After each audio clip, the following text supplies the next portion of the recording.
안녕하세요. 구남식 목사입니다. 오늘 전해드릴 본문 말씀은 하박국서 3장 16절에서 19절까지의 말씀입니다. 내가 들었으므로 내 창자가 흔들렸고 그 목소리로 말미암아 내 입술이 떨렸도다.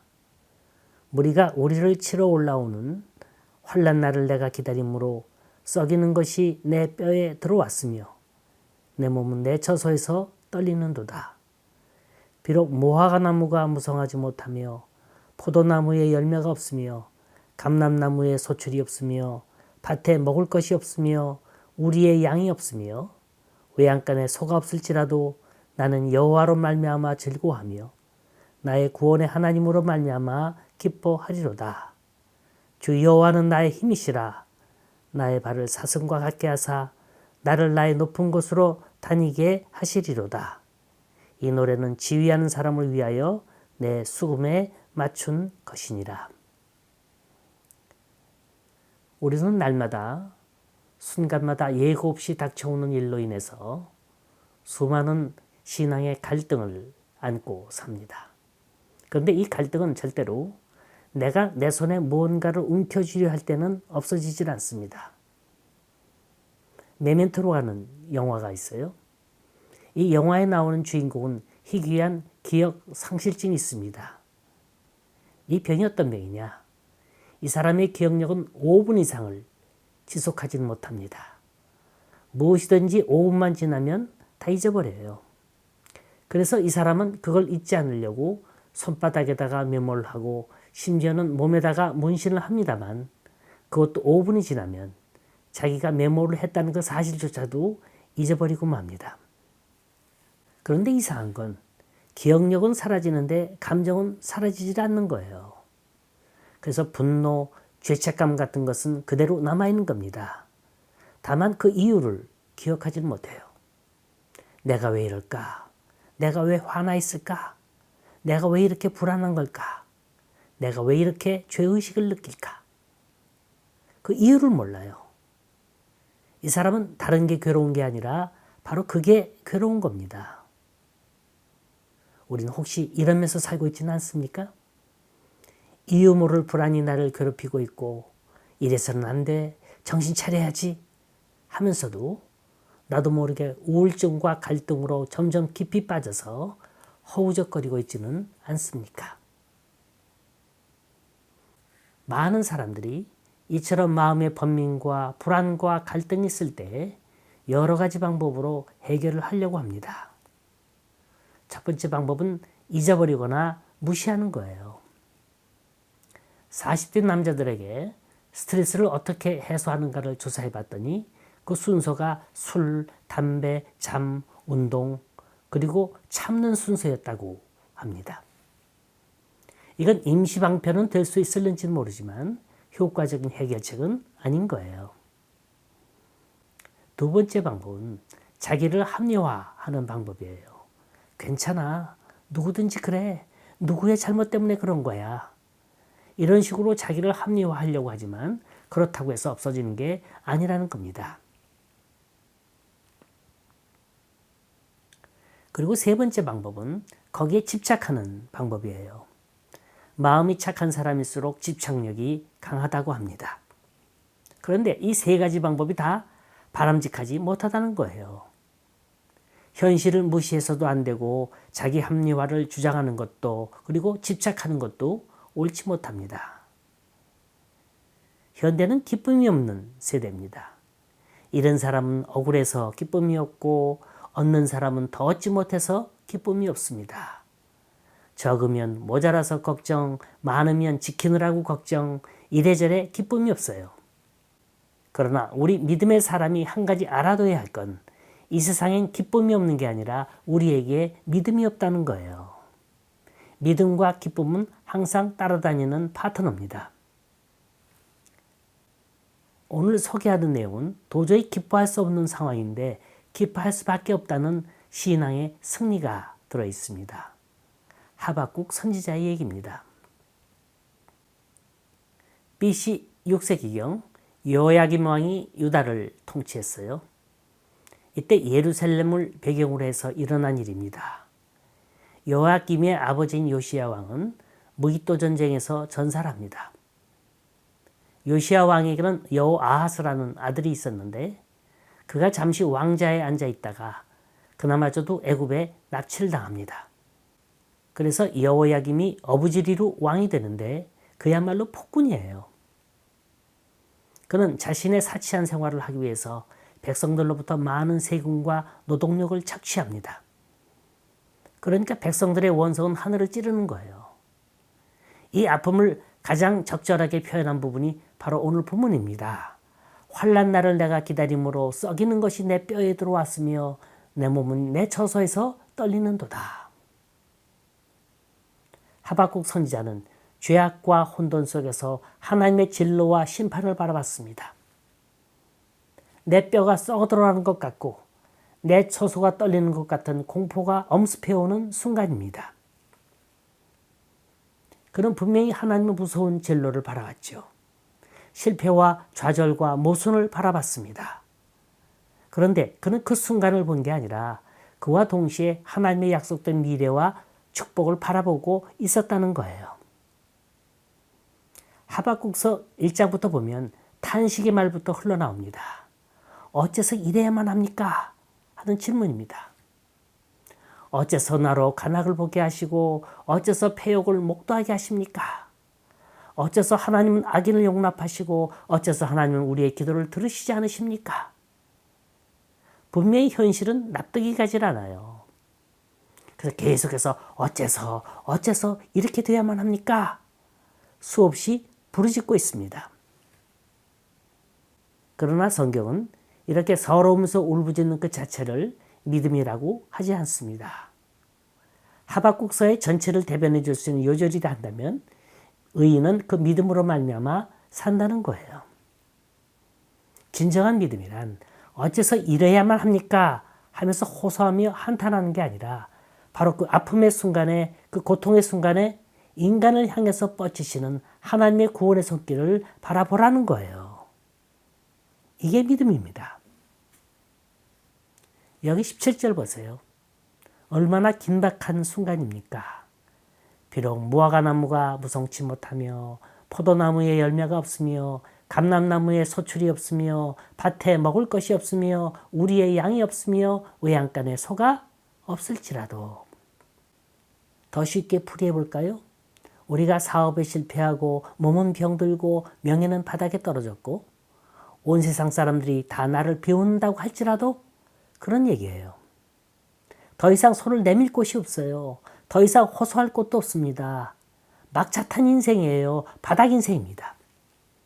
더 이상 내려갈 곳도 없어요. 낮아질 대로 낮아진 인생입니다. 비록 그럴지라도 그럼에도 불구하고 나는 여호와를 인하여 즐거워하고 하나님을 인하여 기뻐하노라. 이게 믿음인 거예요. 우리가 신앙에 갈등이 오는 건 이 기쁨이 없기 때문입니다. 믿음이 없기 때문이에요.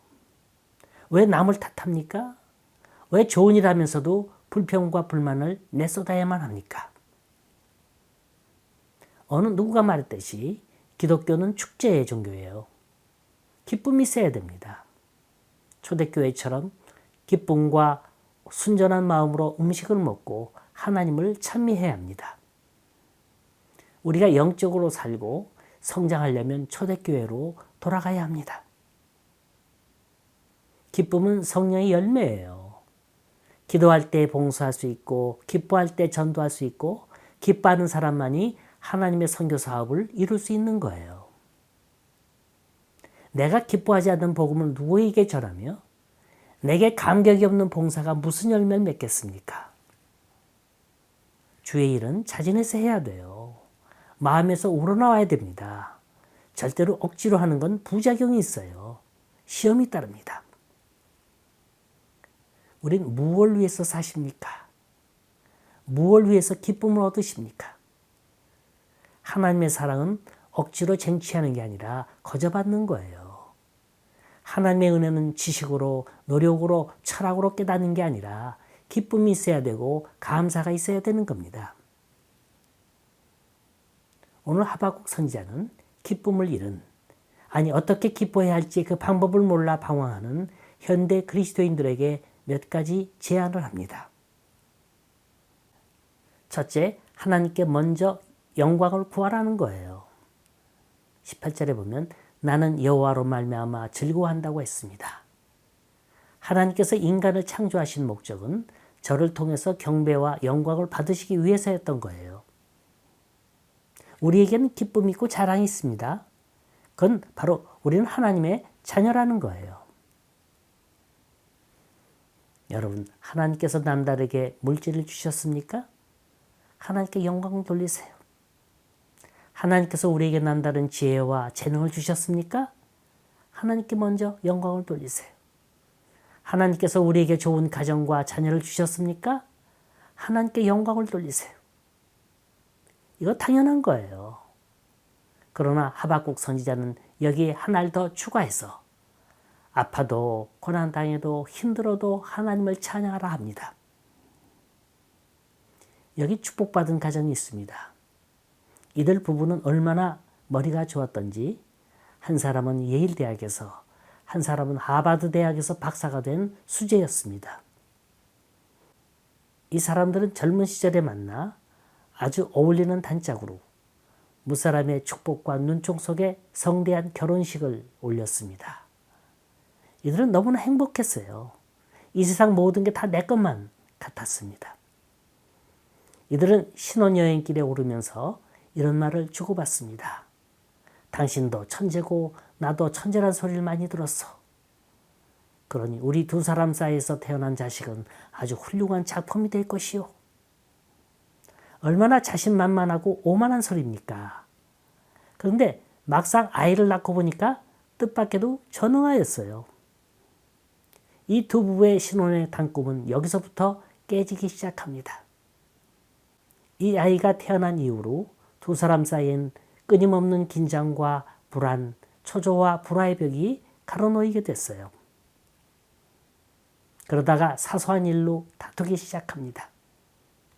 이 아이가 실수를 저지르면 이 아이의 전응이 누구 때문이냐고, 어느 쪽 가문에 문제가 있는 거냐고 들춰내기 시작하는 거예요. 그러니까 매일같이 큰 소리가 나고 그릇 깨지는 소리가 납니다. 그러면 그때마다 이 어린아이는 조용히 문을 열고 밖으로 나가 흐느끼고 있습니다. 근데 그 옆집에 누가 살았느냐면 오래전 은퇴한 미국인 노부부가 있었어요. 이들은 자식이 없는 분이에요. 이들은 울고 있는 어린애를 불러 가슴에 안고 토닥거리면서 자장가를 불러줍니다. 예수 사랑하심은 거룩하신 말일세. 우리들은 약하나 예수 권세 많도다. 이 애는 찬송 소리를 들으면서 노인의 품속에서 새근새근 잠이 듭니다. 이때 애를 찾으러 나온 엄마가 이 모습을 봅니다. 한 폭의 그림 같은 장면이에요. 노 부인의 품속에서 아무런 근심 없이 자고 있는 이 어린애가 천사처럼 보이더랍니다. 그러니까 걷잡을 수 없는 눈물이 이 애의 엄마의 눈에서 흘러내립니다. 이 노 부인은 이 엄마가 흘리는 눈물의 의미가 뭔지 알아요. 그리고 하는 말이 Praise the Lord, Jesus loves you like this. 주님을 찬양하십시오. 예수님은 당신을 이처럼 사랑하십니다. 이건 오래전 Reader's Digest지에 실린 얘기입니다. 이 젊은 부부는 이 전응아를 통해서 하나님을 알게 됐고 인근의 지체장이자 학교의 자원봉사자가 되어서 인생의 삶의 기쁨이 무엇인지 이제야 알고 산다는 고백입니다. 우리는 종종 남의 눈에 띄는 것, 남들이 알아주는 걸 기쁨으로 삼고 자랑하며 살아갑니다. 그러나 이게 얼마나 한계가 있고 얼마나 비참하고 허무합니까? 저는 우리 자녀들한테 가르칠 때마다 그래요. 너무 똑똑한 거 싫다. 너무 공부 잘하는 것도 싫다. 때로는 실패도 맛보고 아픔도 맛봐라 그래요. 그렇지 않으면 제 잘난 맛에 살게 됩니다. 그러면요, 나중에는 부모도 모르고 형제도 모르고 누구도 몰라요. 그래서 믿음이 필요한 겁니다. 여러분, 범사에 주님을 인정하세요. 범사에 하나님께 영광을 돌리세요. 우리 삶엔 의미 없는 게 하나도 없습니다. 고난도, 축복도, 즐거움도, 괴로움도 다 의미가 있는 거예요. 우리 삶의 일거수일투족이 하나님의 영광과 연결될 때 믿음의 승리가 약속됨을 믿으시기 바랍니다. 두 번째로, 기쁨을 잃은 현대인들에게 하박국 선지자는 하나님께 범사에 감사하라고 합니다. 특별히 오늘 말씀을 보면 나는 여호와를 인하여 즐거워하며, 여기서 나는 이라는 이 주관적인 말이 나옵니다. 이 말은 다른 사람은 어떨지는 모르지만 나만은 이런 말입니다. 원래 은혜란 주관적인 거예요. 이건 하나님과 나와의 직선적인 관계입니다. 그래서 남이 어떻게 생각하건 상관이 없는 거예요. 오늘날 많은 사람들이 사랑 걸식증에 걸려 있습니다. 한결같이 달라고만 해요. 그러다가 우리 요구를 안 들어주면 어떻게 하나요? 곧바로 사랑을 베풀어준 그 사람을 향해서 저주의 화살을 냈었습니다. 현대 이민 목회자들이 가장 힘들어하는 게 바로 이 점인 거예요. 새로운 교인이 이민을 오면 공항 수속에서부터 시작해서 소셜 시큐리티, 운전면허, 직장 소개 등등 그야말로 인생 복덕방 노릇을 다 해줍니다. 그러다가 100가지 잘하다가도 한 가지 섭섭한 게 있으면 과거에 언제 그랬냐는 듯 쌀쌀하게 등을 돌립니다. 이때 가슴 한구석에 밀려오는 허무감은 이루 말할 수가 없는 거예요. 전 이런 일을 이민 목회 30여 년 동안 수없이 경험했어요. 하지만 이런 일들이 거듭될수록 깨닫는 게 있다면 그런 아픔조차도 감사하라는 겁니다. 이것이 나에게 주는 은혜라면 그것으로 만족하라는 거예요. 우리가 믿음의 반석 위에 굳게 서려면 이런 감사의 내용이 충만해야 합니다. 하박국 선지자가 고백했던 것처럼 다른 사람은 어찌할지라도 나만은 감사한다는 이 고백이 우리 모두의 입술에서 고백되어 나올 때 우리의 교회는, 우리의 공동체는 사랑과 화평의 기적을 만들어낼 것입니다. 마지막으로 기쁨을 잃은 우리에게 하박국 선지자는 하나님께 긍휼을 간구하라고 합니다. 2절에 보면 여호와여 진노 중에라도 긍휼을 잊지 마옵소서라는 간구가 나옵니다. 한마디로 초점을 잃은, 방향을 잃은 기도가 아니라 정말로 하나님이 원하시는 게 뭔지 그걸 꼭 집어서 기도하라는 거예요. 이걸 못하니까 너무 괴로운 거예요. 방황하는 거예요. 갈등만 자꾸 일어나는 겁니다. 우리 믿어도 지혜롭게 믿어야 합니다. 구해도 정확하게 하나님의 좋을 때에 맞춰서 기도해야 합니다. 한마디로 영적 지성인, 실력이 있는 신앙인이 되라는 거예요. 미국 교육계에 최초로 흑인 출신의 박사로 이름이 올라간 사람이 있습니다. 조지 워싱턴 카버 박사입니다. 그가 살던 시대의 미국 남부 지역은 면화 주산지였어요. 그런데 면화를 재배하다 보면 땅속에 질소가 없어집니다. 다시 새 땅을 개간해야 합니다. 결국엔 미국 남부 지역이 다 황폐한 땅이 되고 말았어요. 그때 조지 워싱턴 박사가 땅콩 재배를 농민들에게 권했습니다. 땅콩은 질소가 없는 땅에서도 잘 자라고 또 땅콩을 재배한 땅에선 질소가 다시 생긴다는 사실을 발견했던 겁니다. 그래서 미국 남부 지역 농가들이 면화 재배를 그만두고 땅콩 재배에 나섰더니 풍년도 들고 땅도 회복됐어요. 근데 또 문제가 생기는 거예요. 땅콩 풍년 때문에 땅콩 값이 폭락해서 모두가 다 부도를 맞게 된 겁니다. 이 소식을 들은 카버 박사는 마음이 괴로워 죽을 지경이었습니다. 그는 어쩔 줄 몰라 하다가 아침 일찍 산속으로 들어갑니다. 마침 동쪽에서 떠오르는 태양을 쳐다보며 그는 이렇게 외칩니다. 주님 당신은 뭘 하려고 이 우주를 창조하셨습니까? 그런데 그 마음속에 어떤 깨달음이 오는 거예요. 네 작은 소견으로 너무 큰 걸 알려하지 말고 내 수준에 맞는 걸 물어봐라. 그래서 또 기도했어요. 무엇에 쓰시려고 사람을 이 세상에 두셨습니까? 이번엔 또 다른 깨달음이 와요. 네가 아직도 감당치 못할 질문을 하고 있구나. 그런 쓸데없는 질문은 그만하고 네가 진정으로 원하는 것이나 말해봐라. 이러니까 그의 마음이 숙연해지는 거예요. 그리고 마지막으로 또 기도를 합니다. 주님, 왜 땅콩을 이 땅에 심게 하셨습니까? 이 질문을 하자 가슴이 뜨거워지는 거예요. 그러면서 너 지금 땅콩 얘기를 꺼냈지? 너는 땅콩에다가 얼마나 많은 시간과 노력을 투자했느냐? 자꾸 이 말씀이 그의 가슴을 치는 거예요. 그는 산에서 내려와 땅콩 한 줌을 들고 곧장 연구실로 달려갔습니다. 그는 연구에 연구를 거듭했어요.